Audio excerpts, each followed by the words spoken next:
Grüezi, bienvenue sur Cuisine & Chill, moi c'est Jules. Ça y est, la Coupe du Monde a commencé, 18e épisode aujourd'hui de notre série. On retourne en Europe, direction le Danemark et on va faire le plat national danois. On peut l'appeler comme ça, enfin, c'est pas moi qui vais le dire, c'est le grand retour de mon amie Elsa. On s'installe, c'est parti.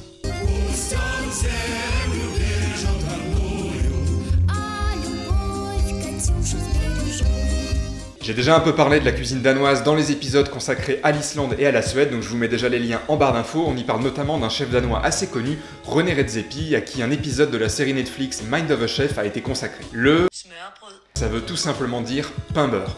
Alors c'est un petit peu plus étoffé que ça puisque ça désigne des tartines qu'on peut évidemment garnir à l'infini avec de la viande, du poisson, en version végétarienne, avec du fromage et même en sucré. C'est très populaire au Danemark, il y a beaucoup de restaurants dédiés à ces tartines, par exemple à Copenhague. Donc aujourd'hui on va faire 3 différents en restant à chaque fois dans l'esprit danois. Première recette, un grand classique, le au saumon fumé. On commence par ciseler un peu d'aneth et on mélange avec un morceau de beurre à température ambiante pour créer un beurre d'aneth. On le tartine sur une tranche de pain de seigle et on poivre généreusement. De fines tranches de pommes, ici j'ai pris de la golden pour avoir un tout petit peu d'acidité mais pas trop.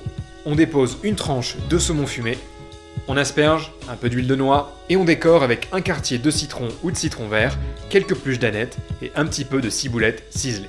Deuxième, avec un rôti de porc et un condiment au chou rouge et à la pomme. On commence par prendre un chou rouge de taille moyenne, on retire les feuilles extérieures, on le coupe en 4 et on taille le trognon central, très dur, impossible à manger. Et ensuite on émince finement pour réaliser des petites lanières. Et on fait la même chose avec un oignon en fines lamelles. On fait fondre environ 30 g de beurre dans une casserole et on ajoute 3 cuillères à café de sucre.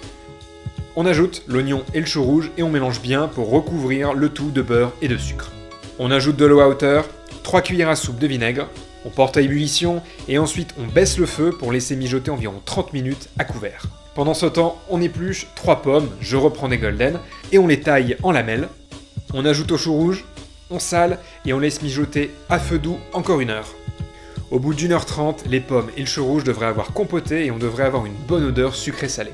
On mélange une cuillère à café de moutarde en grains dans une cuillère à soupe de beurre pommade pour réaliser un beurre moutarde et on tartine sur une tranche de pain de seigle.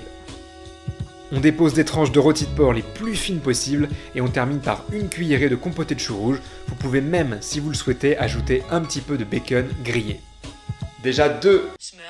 En général au Danemark, après 2, on commence à être calé et on peut passer à celui au fromage ou en version dessert. Et d'ailleurs, on produit pas mal de fromage au Danemark, je vais vous en parler juste après parce que maintenant c'est l'heure de la Minute Foot.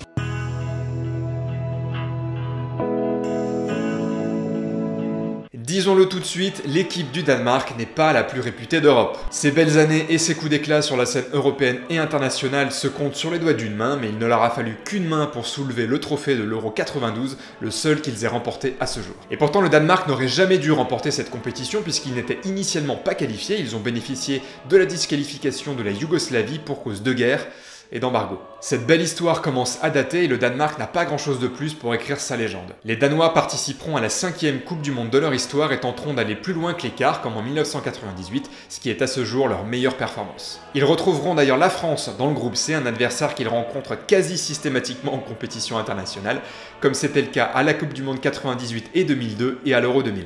Le match a d'ailleurs souvent tourné à l'avantage des Français, sauf en 2002 où les Danois l'ont emporté 2-0.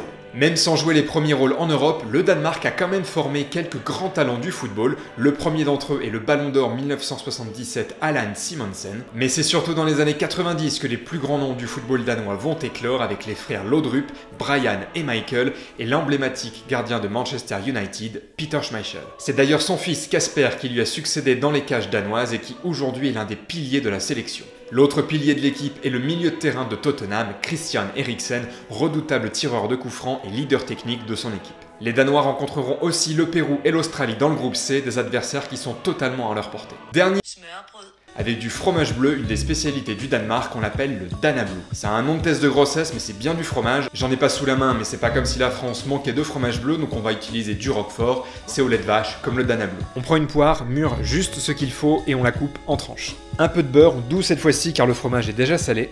On dispose les tranches de poire, on intercale des miettes de Roquefort, et on termine par quelques éclats de noisettes torréfiées à sec dans une poêle.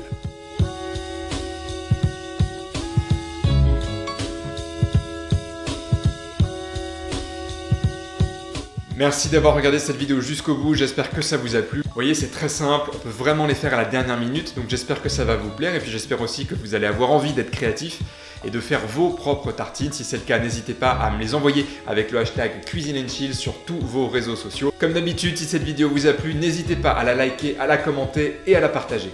On se retrouve dans quelques jours, la prochaine fois on va partir en Colombie. D'ici là, je vous embrasse et n'oubliez pas qu'il faut manger pour vivre, mais qu'on vit aussi pour manger. Ciao.